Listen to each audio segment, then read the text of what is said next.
Okay, ito yung sinasabi kong bike lane, no? Tingnan natin. Yan, oo.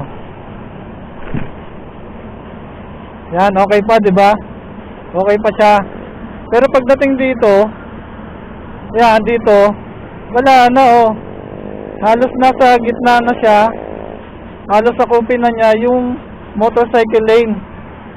Di ba? Bakit hindi nila, tawag dito, bakit hindi pinasok dun sa puting linya na yon, yung barrier na yan? Di ba? Para sana, hindi nasakop yung motorcycle lane. Kasi dito okay naman eh, oh. Oh, dito okay naman. Ayan, nasa pagitan pa lang siya. Pero mas malaking bagay sana kung pinasok doon sa kulay puting linya na yan, yung barrier, kasi gano'n naman talaga yung niyan dati eh. Yung mga